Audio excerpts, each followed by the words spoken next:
महासमुंद में भ्रष्टाचार के मुद्दे को लेकर महिला एवं बाल विकास अधिकारी सुधाकर बोदले के धरने पर बैठने का मामला तूल पकड़ता जा रहा है।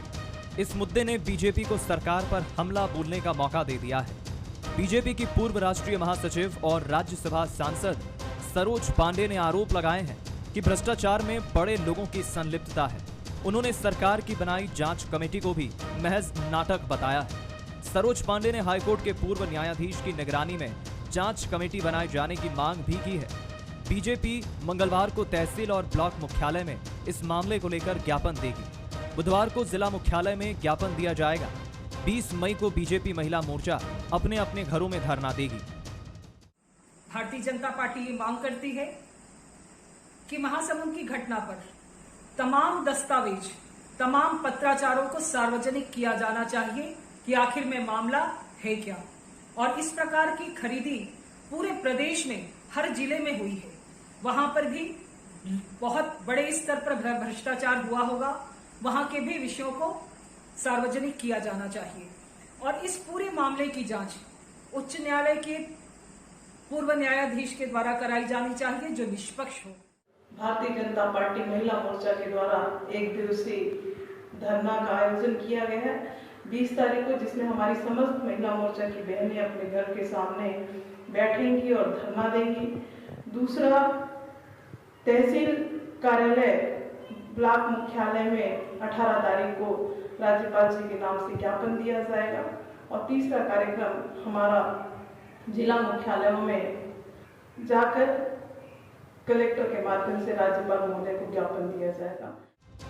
इधर इस मामले में बीजेपी के हमलावर रुख को कैबिनेट मंत्री रविंद्र चौबे ने पलटवार करते हुए कहा है कि विभाग की लड़ाई को बीजेपी मुद्दा बना रही है। इससे साफ है कि उसके पास कोई मुद्दा नहीं बचा है। भारतीय जनता पार्टी की दयनीय स्थिति पे हम सबको तरस आता है। विभागीय कर्मचारियों के आपस के मतभेद के कारण अगर कोई कर्मचारी इस प्रकार से हरकत कर बैठता है, वो भारतीय जनता पार्टी के लिए इतना बड़ा मुद्दा अगर बन गया, तो मैं तो समझता हूं कि विचार शून्य भारतीय जनता पार्टी के लिए इसी प्रकार के मुद्दे उस स्तर के लोग देते रहेंगे। उनके खुद के पास कोई मुद्दा नहीं है और मुद्दा विहीन प्रतिपक्ष के लिए मैं ऐसा समझता हूं, अगर यही सबसे बड़ा मुद्दा है तो ये उनका दुर्भाग्य है। दरअसल महासमुंद जिले में मुख्यमंत्री कन्या विवाह योजना साल 2020-21 में स्तरहीन और घटिया उपहार सामग्री खरीदी में गंभीर वित्तीय अनियमितता और रेडी टू ईट वितरण योजना में भ्रष्टाचार करने का आरोप लगा है। इसकी जांच कर महिला एवं बाल विकास अधिकारी सुधाकर बोदले ने जांच प्रतिवेदन उच्च अधिकारियों को दिया था, लेकिन अब तक कोई कार्रवाई नहीं की गई, जिसके बाद अधिकारी सुधाकर बोदले भ्रष्टाचार के विरोध में अनशन पर बैठ गए थे। फिलहाल विभाग ने भ्रष्टाचार केस की जांच के लिए महिला एवं बाल विकास संचालक की अध्यक्षता में 4 सदस्यीय जांच कमेटी गठित की है। अभिषेक शुक्ल, बंसल न्यूज, रायपुर।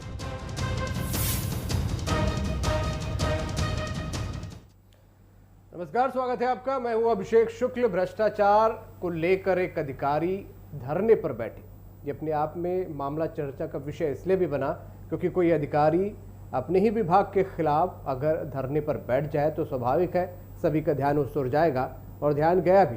ध्यान जाने के बाद सियासत इस पर तेज हो गई। भाजपा ने मामले को लपका। आनन फानन में 2-3 दिन का प्लान भी भाजपा ने तैयार कर लिया है महिला मोर्चा ने कि किस तरीके से आंदोलन करना है, सरकार को घेरना है, और पूर्व न्यायाधीश के अध्यक्षता में कमेटी की भी मांग कर दी। हालांकि पहले मंत्री रविंद्र चौबे ने इसे 2 अधिकारियों का मामला बताया, उनकी लड़ाई का मामला, लेकिन अब से थोड़ी देर पहले एक जांच कमेटी वहां पहुंची और जो इस मामले में पहले अनशन खत्म कराया गया सुधाकर बोदले का, और उसके बाद 2 जो स्व सहायता समूह हैं उनको सस्पेंड किया गया और कुछ लोगों पर कार्रवाई की गई। तो सियासत क्या यहां पर आकर थम जाएगी आनन फानन में जो कार्रवाई हुई है, या इससे और सारे सवाल खड़े होंगे? चर्चा इसी पर है। खास मेहमान हमारे साथ हैं, विनय जायसवाल है, कांग्रेस विधायक, बहुत स्वागत आपका। रजनीश जी हमारे साथ हैं, भाजपा विधायक, बहुत स्वागत रजनीश जी। रजनीश जी, आप लोगों ने जो मुद्दा उठाया था, आज उस पर अब से थोड़ी देर पहले कार्रवाई हुई है, स्व सहायता समूहों को सस्पेंड किया गया। अब आप लोग क्या संतुष्ट हैं? आप लोगों के जो मोर्चेबंदी और कार्यक्रम थे आंदोलन के, वो समाप्त हो जाएंगे? अभिषेक जी, जो कार्रवाई हुई है आप जो बता रहे हैं कि स्व सहायता समूह के ऊपर हुई है, और जो मामला था वो मुख्यमंत्री कन्यादान योजना में जो सामग्री खरीदी गई है, रेडी टू ईट में जो सामग्री दिया जा रहा है उसके ऊपर था। और ये बड़ा दुर्भाग्य है छत्तीसगढ़ के लिए कि जिला स्तर का अधिकारी जिनको जांच अधिकारी बनाया गया था, वो पत्राचार कई बार किए जांच प्रतिवेदन देने के बाद कार्रवाई के लिए, लेकिन उसके बाद कुछ नहीं हुआ और उनको अनशन में बैठना पड़ा।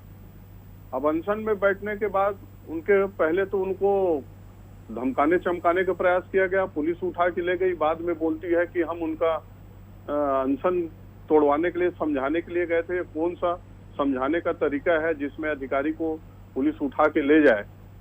और ये सिर्फ एक विभाग की विषय नहीं है, अभी और अन्य विषय अन्य विभाग का देखेंगे जो अपने ही विभाग के आला अधिकारियों के ऊपर, विभाग के जिला स्तर के अधिकारियों के ऊपर लगातार आरोप लगा रहे हैं। एक मामला धमतरी का था जिसमें सिपाही ने जबरदस्ती वेतन काटने को लेकर इस्तीफा दे दिया। एक मामला जांजगीर में है जहां की आरक्षक ने अपने अधिकारियों के ऊपर भ्रष्टाचार का लगातार पोल खोलते रहे और उनकी संदिग्ध मृत्यु हो गई। तो इस तरह छत्तीसगढ़ में जो भ्रष्टाचार चल रहा है खुला खेल, अब उस विभाग के अधिकारी ही सामने आने लगे हैं, इसलिए कार्रवाई दिखाने के लिए है। और इसके आड़ में और अन्य जो रेडी टू ईट चलाने वाले जो संस्थाएं हैं उनको डराने का काम है, और सरकार चाहती है कि उनको डरा के इससे हटाया जाए और सेंट्रल एक आदमी को दे दिया जाए जिसमें सेंट्रलाइज सब चीज हम जो चाहते हैं हो सके। तो ये कोई कार्रवाई नहीं है, ये तो सिर्फ दिखाने मात्र के लिए कार्रवाई से आप संतुष्ट नहीं है? कार्रवाई करना है तो जो उन्होंने पत्र लिखा है, किनके ऊपर लिखा है, किनके ऊपर क्या है, सार्वजनिक करें और जो में है इसमें निष्पक्ष जांच कराएं, तब इसको माना जाएगा कि हाँ सरकार निष्पक्ष जांच करने के लिए तैयार है। अन्यथा केस को रफा दफा करने के चक्कर में अभी ये सरकार है।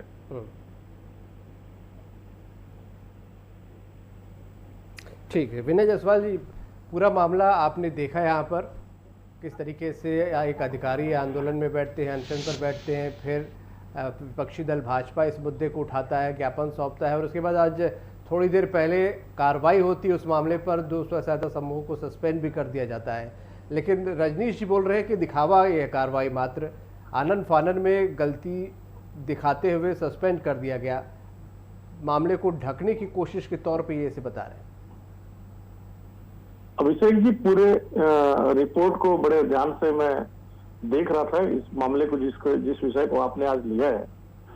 माननीय रजनीश सिंह जी जो हमारे माननीय विधायक हैं भाजपा के, उनका भी बयान मैं बहुत ही ध्यानपूर्वक सुन रहा था और लगातार जो इनकी राष्ट्रीय नेता सरोज पांडे जी और जो पूर्व जो मंत्री लता उसेंडी जी, इन सारे लोगों का जो वक्तव्य है वो ध्यान से मैं इस विषय को देख रहा था जो आज आपने इस कार्यक्रम के माध्यम से आपने इस विषय को उठाया है। माननीय रविंद्र चौबे जी ने एक बात कही, उसी बात को मैं आगे बढ़ाना चाहूंगा अभिषेक जी, कि भारतीय जनता पार्टी के पास आज जो काम कांग्रेस की सरकार कर रही है, माननीय यशस्वी भूपेश बघेल जी के नेतृत्व में जो काम हो रहा है, इनको कोई भी बड़ा मुद्दा मिल नहीं रहा है।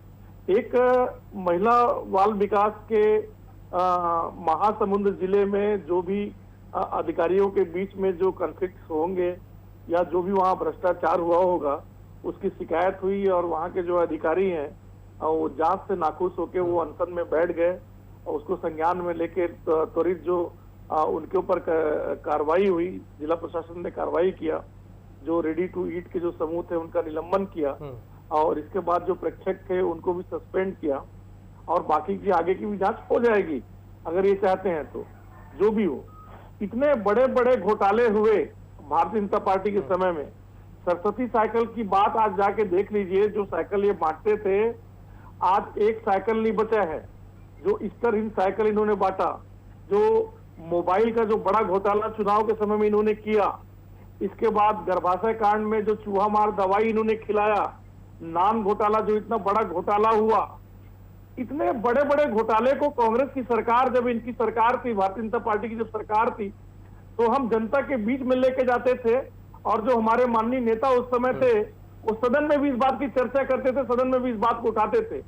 लेकिन आज जो भारतीय जनता पार्टी है, जो कांग्रेस सरकार के जो काम है, माननीय यशस्वी भूपेश बघेल जी के नेतृत्व में जो काम हो रहे हैं, ये इस तरहहीन तरीके से जो छोटे छोटे मुद्दे हैं, जो छोटी छोटी बात है, उसको एक राज्य के कैनवास में उठाना, प्रदेश के कैनवास में उठाना, इनके दिवालियापन को दर्शाता है कि जो काम इनके भारतीय जनता पार्टी के जो जिला स्तर के नेताओं को करना चाहिए, जो जिस मुद्दे को उठाना चाहिए, वो आज सरोज पांडे जैसी जो राष्ट्रीय नेता है इनकी भारतीय जनता पार्टी की, जो विभिन्न पदों को सुशोभित की हैं, जो राष्ट्रीय महिला कांग्रेस महिला भाजपा की राष्ट्रीय अध्यक्ष रही हैं, इन लोगों के पास अब ये मुद्दा रह गया है कि महिला बाल विकास में जो खरीदी हुई है, अरे जो खरीदी हुई है, अगर गलत खरीदी हुई है तो उसके ऊपर जबरदस्त कार्रवाई होगी। कांग्रेस की सरकार है, आपने देखा है, समय समय पर हमने कार्रवाई किया है, हमारे मंत्रियों ने कार्रवाई किया है, माननीय मुख्यमंत्री जी ने जो बड़े बड़े जिले के कलेक्टर हैं और एसपी हैं, उनको नहीं बख्शा है। तो निश्चित रूप से हम जीरो टॉलरेंस के ऊपर काम कर रहे हैं। भ्रष्टाचार को हमारी सरकार नहीं सहेगी। जिस तरह से भ्रष्टाचार शिष्टाचार था इनके समय में, भारतीय जनता पार्टी के समय में, तमाम बड़े बड़े घोटालों का अगर लिस्ट निकालेंगे तो पूछ लेता हूं रजनीश जी, कार्यक्रम का समय है, निश्चित जिला स्तर के घोटाले को आपके बड़े बड़े नेता उठा रहे हैं, क्या वजह है? इतने बड़े नेता क्यों उठा रहे हैं जिला स्तर के मामले को? अभिषेक जी, इनका दिक्कत यही है, कांग्रेस पार्टी का दिक्कत यही है कि उनको जो घोटाले होते हैं बहुत छोटा लगता है, और इनके लिए बहुत स्वाभाविक बात है। ये 2G, 3G, 4G, अन्य क्या क्या जी का घोटाला किए हैं, जिसमें शब्द लिखते नहीं बनता, अंक को लिखने के लिए गणितज्ञ की आवश्यकता पड़ती थी, ऐसे ऐसे घोटाला किए हैं सरकार में। तो इनके लिए बहुत छोटा मामला हो सकता है। ठीक है, इनका जो सोच है, जो इनका चरित्र है, वो ठीक है, वो उसी हिसाब से करेंगे कि इतना छोटा घोटाला के लिए बड़े नेता। लेकिन माननीय विधायक जी, भारतीय जनता पार्टी का आप जो बोल रहे हैं ना कि भारतीय जनता पार्टी के पास मुद्दा नहीं रह गया है, अरे 2.5 साल में मुद्दा ही मुद्दा है। विधानसभा की बात करते हो, विधानसभा में भागते हो मेरे भाई। किसी विषय में यदि चर्चा होती है ना तो बोलेंगे है। और रही बात छत्तीसगढ़ में, तो ऐसी घटना होगी तो भारतीय जनता पार्टी रजनीश भाई, ये जो मामला है बड़ा छोटा मामला था, तक ले जाएगी। या इतने बड़े बड़े राष्ट्रीय नेता आपके सामने आ गए, क्या आकंठ में डूबे हुए हैं आप। रेडी टू ईट में हो सकती है, छोटी भ्रष्टाचार हो खरीदी सकती है, लेकिन पांडे जी को आना पड़ गया। ये भारतीय जनता पार्टी आप लोग की विफलता, आप लोग का भ्रष्टाचार जनता तक ले जाएगी। 2.5 साल हो गए हैं, और जिन भ्रष्टाचारों की बात कर रहे हैं, नाम घोटाला को छत्तीसगढ़ नहीं भूला है। तो अभी तक कर क्या रहे हो? गर्भाशय कांड में जो छत्तीसगढ़ महतारियों के साथ अत्याचार हुआ है, उसको नहीं भूला है छत्तीसगढ़। 1 साल और है। जो दारूगढ़ आपने बनाया है, जो शराबगढ़ बनाया है 15 साल में, 300 करोड़ को 6000 करोड़ पहुंचाया है, इसको छत्तीसगढ़ की जनता नहीं भूली है। रजनीश जी, हो गया तो जब क्या क्या गिनाऊं मैं आपको बताइए। आपके पास तथ्य हैं, जब आपके पास फैक्ट हैं, जब आपके पास सबूत है, तो कर क्यों नहीं पा रहे हो? 2.5 साल से हल्ला क्यों कर रहे हो सिर्फ जनता को गुमराह करने के लिए? इसलिए चीजों के ऊपर हमने कार्रवाई की है। अभी का जवाब डीके घोटाला आपको याद है कि नहीं आता? दामाद घोटाला अब कोई सुनने वाला नहीं है। माननीय पूर्व मुख्यमंत्री जी के जो दामाद है, आएगा अभी इतना किस तरह से घोटाला किया है ना? ये तो अस्पताल में थिएटर बनवा दिए, इसलिए लग रहा है। क्या बोले भाई? छत्तीसगढ़ में पहली बार हो रहा है। रजनीश जी, जिला स्तर का अरे क्या ये रेडी टू ईट का बात कर रहा है? बैठ जा रहा है। इसके अस्पताल में थिएटर बनवा दिए, सिनेमा हॉल बनवा दिए, बैठ जाए, पूरा का पूरा पैसा डकार गए। अरे तो जांच क्यों नहीं करवा सकते? बोलो ना। दामाद संरक्षण डीकेएस बनाया आपने, बोलो ना। दामाद कल्याण स्कीम डीकेएस सोसाइटी बनाए हो, नाम घोटाला, किस किस की बात करें? प्रूफ करते, गर्भाशय कांड, अरे तो प्रूफ करो ना, प्रूफ करो ना। 2.5 साल तो क्या करें बताइए? चूहा मार दवाई खिलाया आप लोगों ने और छत्तीसगढ़ की महतारियों को।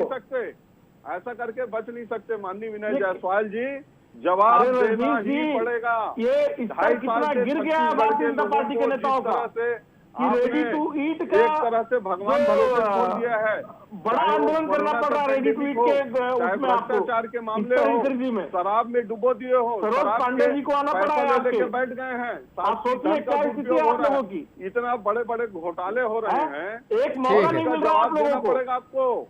ये लाखों लाख रुपए का हो गया, बड़े करोड़ों। एक सवाल यहाँ पर मैं भी करना चाहूंगा रजनीश जी, मैं एक सवाल विनय जी से यहाँ पे कर लेता हूँ। आप लोग के पास कुछ विषय नहीं है, अब केवल रेडी टू। विनय जी, ये जो पूरा मामला सामने आया है महासमुंद का, 2 अधिकारियों की अगर लड़ाई थी तो इसमें जांच की जरूरत क्यों पड़ गई यहाँ पर, और 200 लोगों को क्यों निलंबित करना पड़ा? कोई भी विषय सरकार के संज्ञान में अगर आएगा, अगर कोई इस तरह की बात हुई है कि अगर अधिकारियों की कहीं लापरवाही है या फिर कोई इस तरह की खरीदी है, तो निश्चित रूप से उसके ऊपर सरकार संज्ञान लेके जांच करेगी। और अभी जो प्रारंभिक जांच हुई है, जो प्रारंभिक कार्रवाई हुई है, अभी चूंकि ये इतना बड़ा घोटाला है कि नान घोटाला से भी बड़ा घोटाला है कि रेडी टू ईट में स्तरहीन खरीदी हो गई और सरोज पांडे जी को उतरना पड़ रहा है। और अब इसमें ये बड़ा पूरे प्रदेश स्तर का भी धरना देने वाले हैं, आंदोलन करने वाले हैं, तो निश्चित रूप से इसमें और भी जो भागीदारी होगी जिसकी भी होगी या जो भी लिप्त होंगे उनके ऊपर भी कड़ी कार्रवाई होगी। ये तो बहुत बड़ा घोटाला है, ये तो नान से भी बड़ा घोटाला है, ये तो गर्भाशय कांड से भी बड़ा कांड है। ये तो जो महतारियों को जो चूहा मार दवाई खिलाया गया, जो अखड़वा कांड से 8-8-9 तो किया गया, उससे बड़ा कांड है ये तो स्तरहीन खरीदी हो गया, ये तो करोड़ों रुपए का घोटाला हो गया, अरबों रुपए का घोटाला हो गया। रजनीश जी, इसमें रमन सिंह जी को आप पे तंज है विनय जायसवाल जी का कि इतना स्तर आप लोग छोटे छोटे मामले खोज पा रहे हैं। मत गिरिए रजनीश सिंह जी कि जो छत्तीसगढ़ की जनता है, डॉक्टर विनय जायसवाल जी को देख रहा हूँ, के लायक भी नहीं बन रहा है। हताशा निराशा मेरे को विनय जी, मैं रजनीश जी से सवाल कर लेता हूँ। रजनीश जी, जी क्या है अभिषेक जी, मैं डॉक्टर विनय जायसवाल जी को सुन रहा हूँ, उनकी हताशा निराशा मेरे को बहुत अच्छे समझ में आता है और वो डिफेंड तो करने का प्रयास कर रहे हैं, लेकिन क्या करें, उसी चीज को बोलना पड़ेगा उनको। अब करें क्या, तो मालूम है कि बड़ा स्थिति खराब है छत्तीसगढ़ में। हर मामले में हम बहुत पीछे जा चुके हैं 2.5 साल में, आने वाले 2.5 साल में और बहुत बुरा हाल होने वाला है, इसलिए वो डिफेंड करेंगे। लेकिन विनय जी, मैंने आपको बार बार कहा है कि भारतीय जनता पार्टी, आपका जो सरकार है उसकी जो विफलता है, भ्रष्टाचार है, आपका 36 जो बड़े बड़े वादे के भार के नीचे दबे हुए हैं और ऐसा दब गए हैं कि उसके ऊपर का विरोध आप लोग कर रहे हैं ना, चीजों को तो लेकर अभी जो 14 सीट मिला है, कहीं एक अंक में ना आ जाए आप लोग 2023 में, कहीं आपकी सीट एक अंक में ना आ जाए, इस बात को याद रखिएगा, क्योंकि जनता आप लोग को देख रही कि आप जो विपक्ष की भूमिका निभा रहे हैं वो किस तरह से निभा रहे हैं। बयान कर रहे हैं, कोई कुछ बोल रहा है, कोई कुछ बोल रहा है, आप लोग का है। इसलिए आपकी हताशा निराशा आप समझ में आ चुका है कि छत्तीसगढ़ के लोग आपके लिए तैयार बैठे हैं, इसलिए आपको ये जरूर कहना बोलना पड़ेगा। लेकिन भारतीय जनता पार्टी आप लोगों के जनहित के बहुत बड़ा घोटाला पकड़ लिया आप लोग, भ्रष्टाचार है उसको पांडे जी को करना पड़ रहा है अनशन करने के लिए। पार्टी के तमाम कार्यकर्ता लेके जाएंगे, वो आपके लिए छोटा मुद्दा होगा, मैं तो पहले बताया, आपके लिए बहुत छोटा मुद्दा है कि रेडी टू ईट में हो गया, कोरोना काल में कुछ तो खनीज में हो गया, धान में हो गया, लोगों को वैक्सीन दिलवाइए, माननीय मोदी जी को बोल के। साल अभी आंकड़ा आया नहीं है, वो बहुत छोटा बाहर निकल के धरना देंगे, घर के बाहर निकल के, वो बहुत छोटा है। चलिए, आज मेरे पास समय इतना ही था। मैं आप दोनों का शुक्रिया अदा करूंगा, विनय जी, रजनीश जी, इस चर्चा में शामिल होने के लिए। महासमुंद का मामला सामने आया, लोगों के चर्चा का विषय बना, लोगों का आकर्षण इस और बढ़ा, क्योंकि जब एक अधिकारी अपने डिपार्टमेंट के खिलाफ, जो कि आमतौर पे देखने को नहीं मिलता, अनशन पर बैठता है, तो चर्चा का विषय ज़रूर बनता है। हालांकि कांग्रेस इसे अधिकारियों का मामला बता रही है, 2 अधिकारियों की लड़ाई है, बेहद छोटा मामला बता रही है। हालांकि इस मामले में 2 स्वयं सहायता समूहों को प्रारंभिक जाँच के बाद निलंबित किया गया, लेकिन भाजपा इसे काफ़ी दूर तक ले जाना चाहती है। एक बड़ा कार्यक्रम भाजपा इसके विरोध का बना चुकी है और पूर्व न्यायाधीश की अध्यक्षता में जांच की मांग कर रही है। आज का मुद्दा में इतना ही।